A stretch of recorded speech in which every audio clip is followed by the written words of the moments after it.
Good morning, children. Children, today I am going to explain the prepositions showing direction. In the earlier videos, we have done prepositions of time, prepositions of place. Now today I am going to talk about prepositions of direction. Okay. First one is to. For example, if I have this particular point, okay, and somebody has reached this particular point, then we say, then we use to. For example, if I say we went to the theater, okay, so we went to the theater is because we have reached. But if I say when we were moving towards the theater, we found an accident in between, or we met with an accident. So when we were moving towards, now towards is that you have started moving but you have not reached a particular point. Okay, then we use towards. Now into is, for example, this is something and you are just moving into. So moving into, it reflects movement.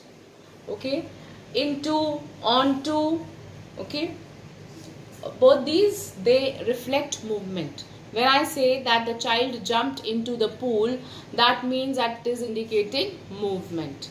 But when I say that the children were in the class, that means they were seated in the class. There is no movement in that case. Clear?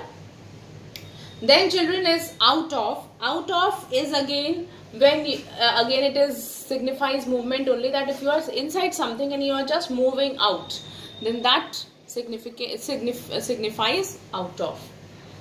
Off again, it is, for example, if somebody is standing here at a height and it drops, so we say that the fruit dropped off the chair or off the table, or the book fell off the table. So when something is kept at a height and it falls, then we use OFF.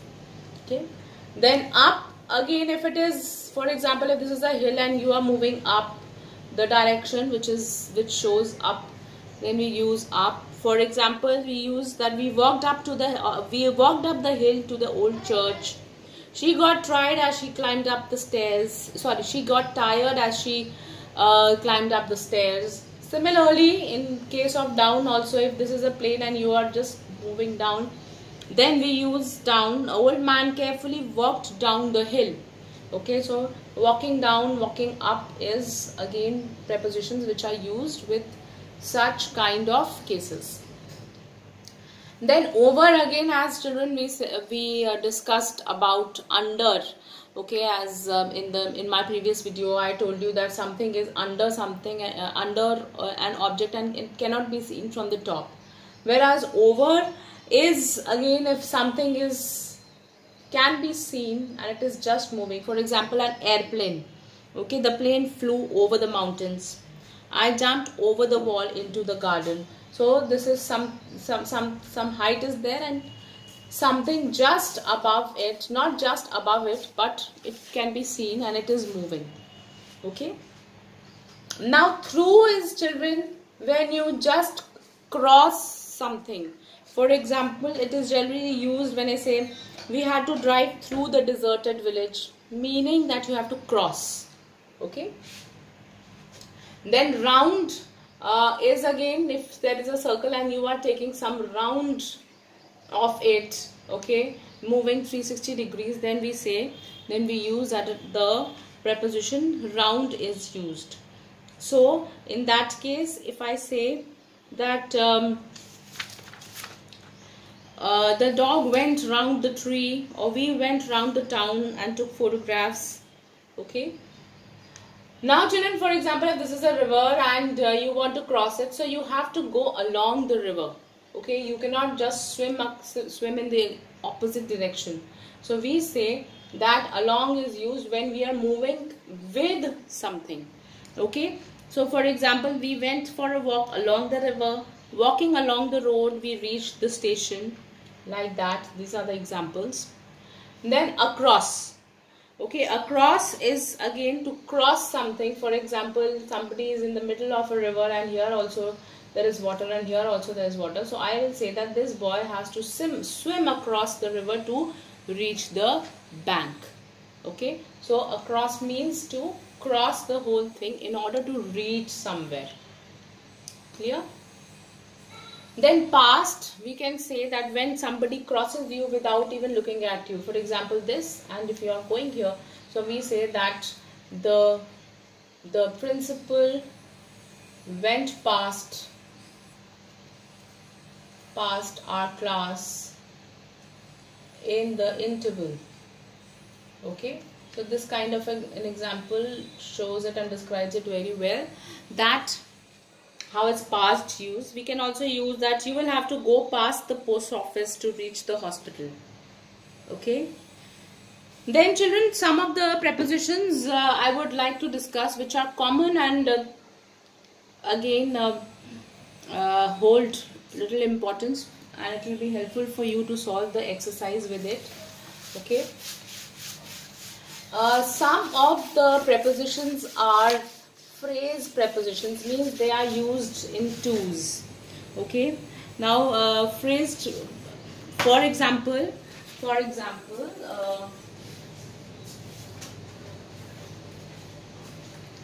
according to.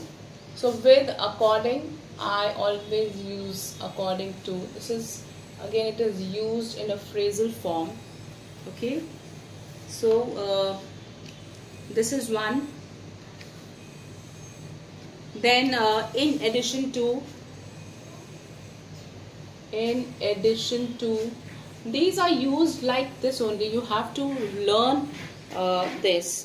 On behalf of, I am only giving you some of them,